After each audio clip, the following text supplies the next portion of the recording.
Hi, boys and girls. So welcome back to another edition of Nurse Judie's Story Time.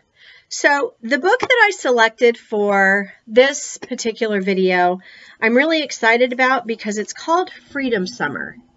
And I know we've just come through Black History Month, and now it's Women's History Month.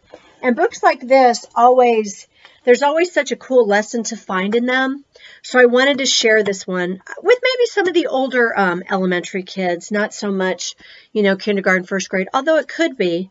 But I thought this might be something that the older kids could watch and discuss in their classrooms if any teachers decide to add me into their curriculum while everybody's staying home and you're looking for something educational for your kids on TV to watch.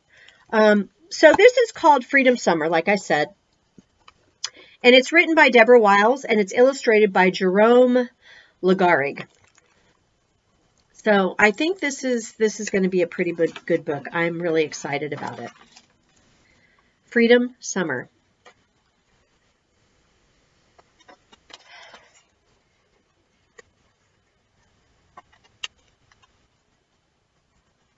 So I want to read the preface of this book because I think it's really interesting, and it kind of touches on some really important subjects. So this is just a note about the book that the author shared. In the early 1960s, the American South had long been a place where Black Americans could not drink from the same drinking fountains as whites, attend the same schools, or enjoy the same public areas. Then the Civil Rights Act of 1964 became law and stated that all persons shall be entitled to the full and equal enjoyment of any public place, regardless of race, color, religion, or national origin. I was born a white child in Mobile, Alabama, and spent summers visiting my beloved Mississippi relatives. When the Civil Rights Act was passed, the town pool closed. So did the roller rink and the ice cream parlor. Rather than lawfully giving blacks the same rights and freedoms as whites, many Southern businesses chose to shut their doors in protest. Some of them closed forever. Also in the summer of 1964, civil rights workers in Mississippi organized Freedom Summer, a movement to register Black Americans to vote. It was a time of great racial violence and change.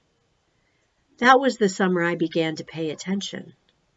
I noticed that Black Americans used back doors, were waited on only after white had been helped, and were treated poorly, all because of the color of their skin. No matter what any law said. I realized that a white person openly having a black friend, and vice versa, could be a dangerous thing. I couldn't get these thoughts and images out of my mind, and I wondered what it must be like to be a black child my age. I dreamed about changing things, and yet I wondered what any child, black or white, could do. This story grew out of my feelings surrounding that time. It is fiction, but based on real events. And this is why I'm reading this book. John Henry Waddle is my best friend. His mama works for my mama. Her name is Annie Mae. Every morning at 8 o'clock, Annie Mae steps off the county bus and walks up the long hill to my house. If it's summer, John Henry is stepping it right beside her. So this must be John Henry and his mama. This little boy right here is the author of our story.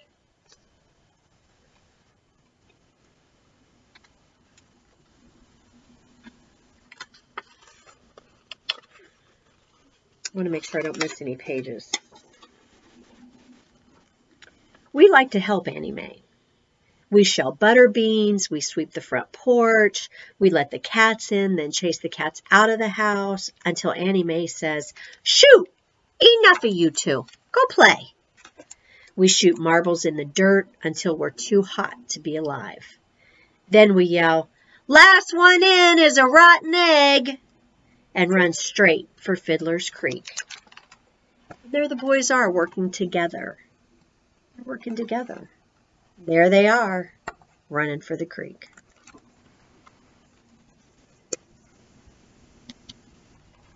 John Henry swims better than anybody I know. He crawls like a catfish, blows bubbles like a swamp monster, but he doesn't swim in the town pool with me. He's not allowed.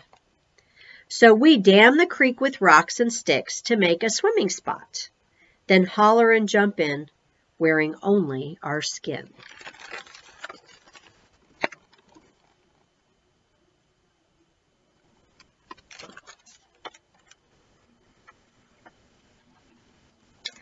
John Henry's skin is the color of brown butter. He smells like pine needles after a good rain. My skin is the color of pale moss that dance around the porch light at night. John Henry says I smell like a just washed sock. "This means war," I shout. We churn that water into a white hurricane and laugh until our sides hurt. Then we float on our backs and spout like whales. "I'm going to be a fireman when I grow up," I say. "Me too," says John Henry.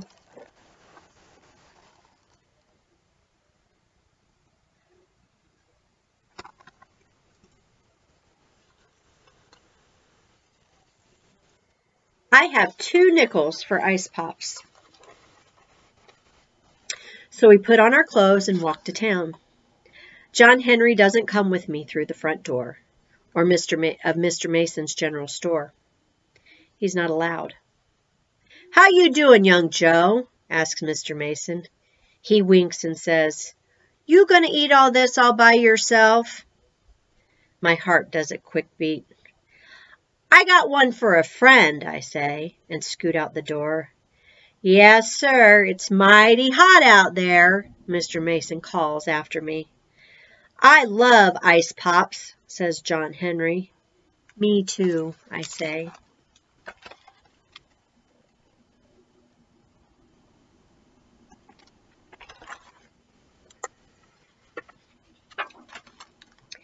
Annie Mae makes dinner for my family every night.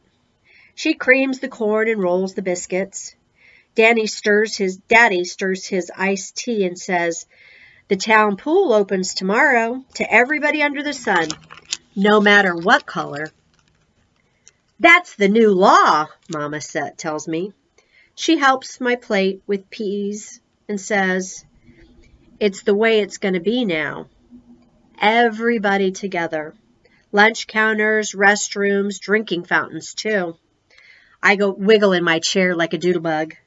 "I got to be excused," I shout, and I run into the kitchen to tell John Henry.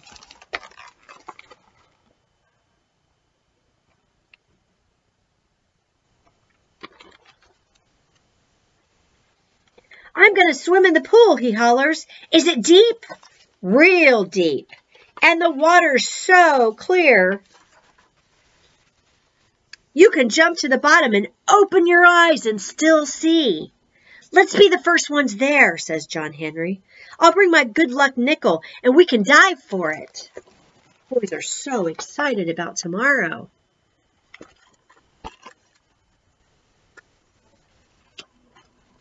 Next morning, as soon as the sun peeks into the sky, here comes my best friend, John Henry Waddell, running to meet me.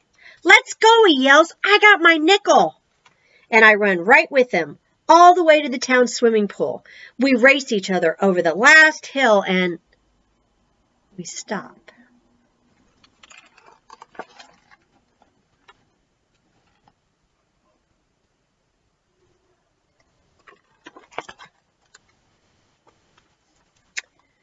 County dump trucks are here. They grind and back up to the empty pool. Workers rake steaming asphalt into the hole where sparkling water used to be. One of them is John Henry's big brother, Will Rogers. We start to call to him, "What happened?" But he sees us first and points back on down the road. It means, get on home.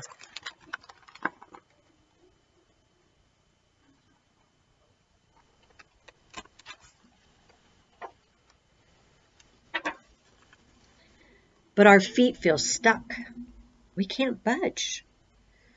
So we hunker in the tall weeds and watch all morning until the pool is filled with hot, spongy tar. Smoky steam rises in the air. Workers tie planks to their shoes and stomp on the blacktop to make it smooth. Will Rogers heaves his shovel into the back of an empty truck and climbs up with the other workers. His face is like a storm cloud. And I know this job has made him angry. "Let's go," a boss man shouts, and the trucks rumble, slam down the road.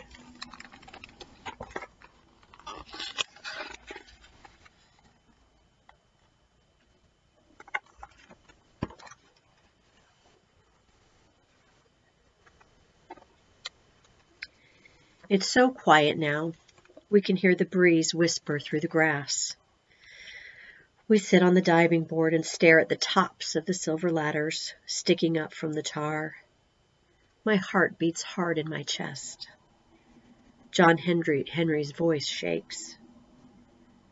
"White folks don't want colored folks in their pool." "You're wrong, John Henry," I say, but I know he's right. "Let's go back to Fiddler's Creek," I say. I didn't want to swim in that old pool anyway.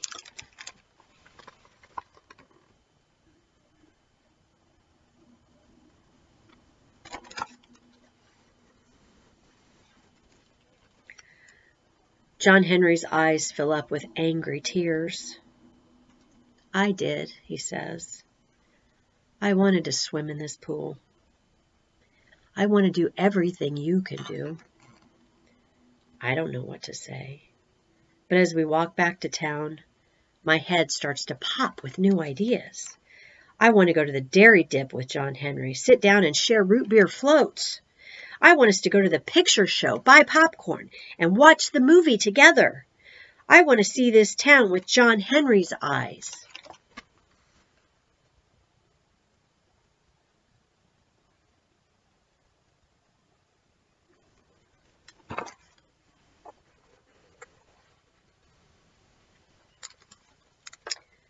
We stop in front of Mr. Mason's store. I jam my hands into my pockets while my mind searches for words to put with my new ideas.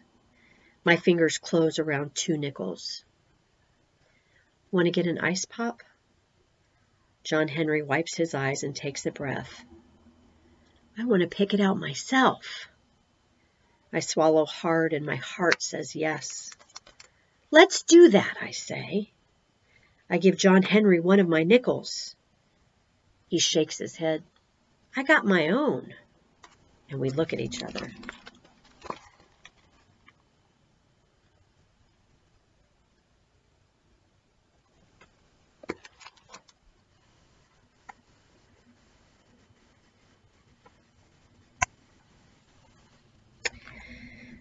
Then we walk through the front door together.